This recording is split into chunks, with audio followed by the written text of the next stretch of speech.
Goeiedag, good day, fellow South Africans and citizens of the world.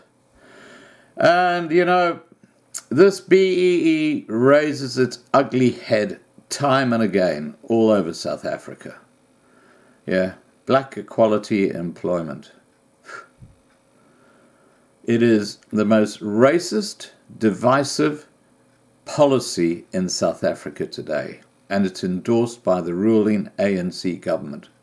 I always tell the story, and I'm happy to tell it again, about my experience of what happened with the Mary Moffat Museum in Griquaton. And if you happen to be passing through Griquaton, please, as you go from the Kimberley side going east, you will see, going through the main street, this beautiful thatched roof house. There's this gnarled little tree on the side next to it.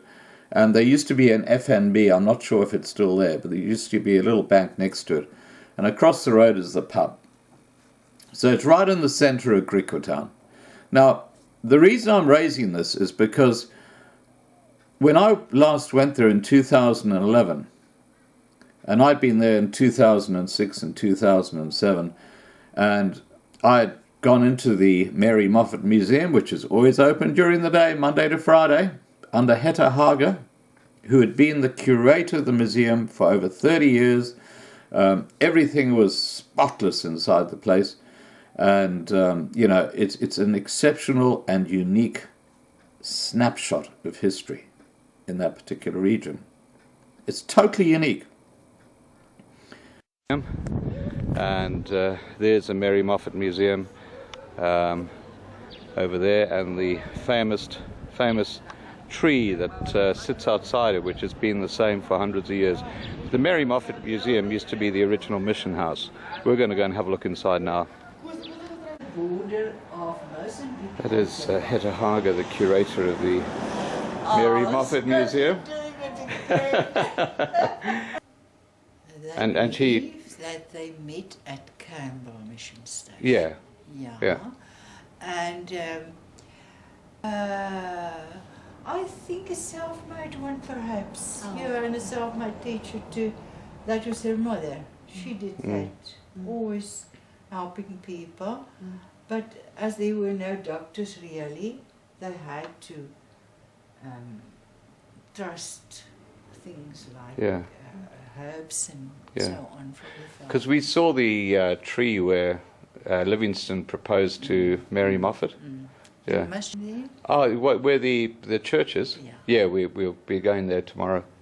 Yeah. It's got the same kind of atmosphere as Kuru.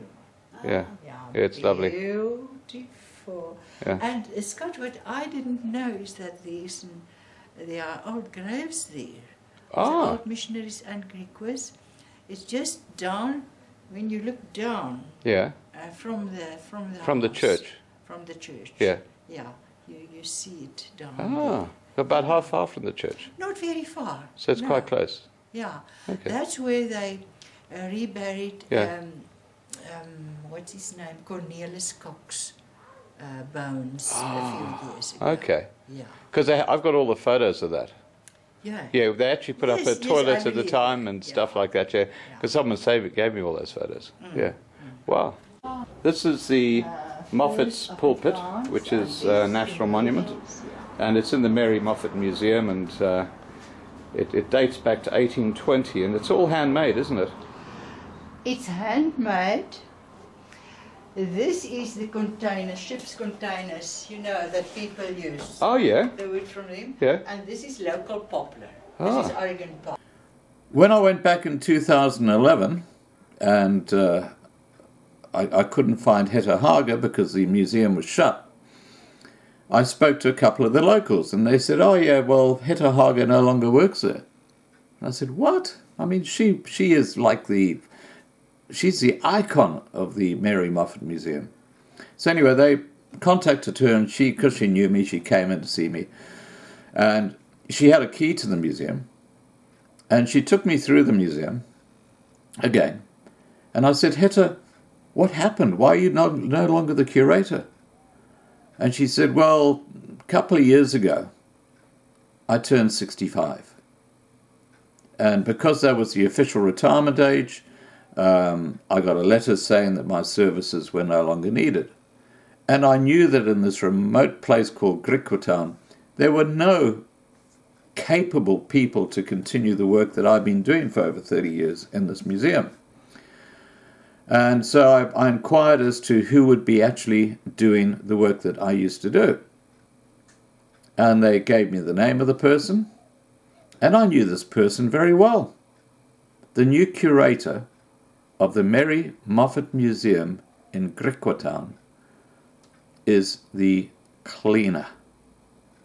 The lady who used to go around cleaning the museum is now the curator of this unique museum. And if you pass through Griquatown now, the chances of finding it open are just about zilch, because I don't think this lady ever goes to work. You know, I think that she picks up her salary every Friday, and that works well for her. Now, that's just one snapshot of literally hundreds of thousands of examples of what BEE is doing to people in South Africa. And just to, as a postscript, Hetta Hager, when she was told that she no longer had a job, she actually contacted the head office and said, look, I'm happy to continue working here for no salary at all because I love my work. And they just said, no, we don't need you. We don't need you. You're white. Now, why am I saying this? Because when you take that particular instance of a museum and then you take it into areas like municipalities, where you have exactly the same thing happening. We got people who haven't got a clue what they're doing, being put in management positions, and they're there to pick up their salary check, and if they can make a bit on the side by tenders and kickbacks and tendering on things that don't exist and taking Reiki in the money, they'll do it. They're very, very quick at doing this sort of stuff, which is why so many municipalities in South Africa today are bankrupt, totally bankrupt. They can't pay the electricity company, Eskom.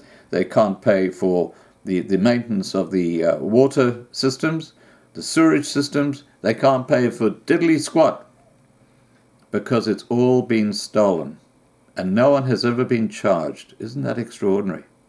I mean, all the evidence is there, but, you know, it's like, we don't care. We're just going to take the money. Now, talking about municipalities, one of the most beautiful rivers in South Africa is the Fish River. And it's absolutely tragic to hear what's happening to that river. The Democratic Alliance in the Eastern Cape has called on the Green Scorpions to investigate raw sewage flowing into the Fish River at Cradock. And Cradock is such a historic town. The party's Midlands constituency leader, Retief Odendaal, says this will place the livelihoods of hundreds of thousands of people at risk. He says he visited the local municipality's wastewater treatment plant in Cradock on Wednesday and was shocked to find it completely shut down, with no one on site. Guess why? Just because of what I've been talking about. Odendaal says this is an environmental and economic catastrophe that poses a significant health risk to individuals. Algoa FM News approached the Department of Water and Sanitation for comment, who confirmed late on Thursday night that the information supplied by the DA is in fact true. Spokesperson Sputnik Ratau said the sewage treatment plant is non-functional due to mechanical failure, and all that they have done was to add some chlorination. He says some setting of solids will occur in the tanks, but the overflow untreated into the Fish River. Let me repeat that. The overflow of sewage, because it's going nowhere, is just flowing directly into the Fish River. The wastewater treatment works appears to be in the state for a number of weeks now, prior to the recent electricity cuts for non-payment and public unrest. Ratau says their environmental officer did visit the plant as part of their routine inspections on Thursday, and confirmed they had found the works in this non-functional state. A detailed report is expected to be issued on Friday. He says the department is very concerned about the fact that the situation was not reported to them by the Chris Hani District Municipality, or CHDM, as they are also not aware of any requests for any assistance. Ratau says Chris Hani had a poor record of sewage problems in Cradock, and several directives have been issued to them by the department over the past year. Directives were for 1. Pollution from unfixed sewer blockages, 2. Failed sewer pump stations, 3. Non-compliance at the WWTW. While CHDM has responded to some directives, the action plans have not been convincing, and in some cases have not accepted, as the failures recur at regular frequencies. Some regulatory letters remain unanswered. The ongoing non-compliance has been escalated. Ratau says they will be requesting the National Office to enforce an interdict to the municipality to undertake necessary actions. Now, this is the reality, guys, of what's happening in South Africa. Because of BEE, where you got very competent white people who could do the jobs and stop the shit that's going on in South Africa, they got no chance. They got more chance of falling pregnant if they're a guy. Seriously, they have. They got more chance of falling pregnant than getting a job in these municipalities, because your skin color has to be black. And your qualifications might be, fiddling around with a motor vehicle in the backyard. That's the length and breadth. And you probably haven't finished year 12. You probably copped out at year 10. And all of a sudden, you're now the manager of the sanitation department in a municipality. It's a self-fulfilling prophecy. Of course it's going to be disaster. And that's exactly what it is. And that's where South Africa is going right now. And it's so sad. Please remember to subscribe to be kept informed. Ring the bell for the updates, and have a great day. Bye for now.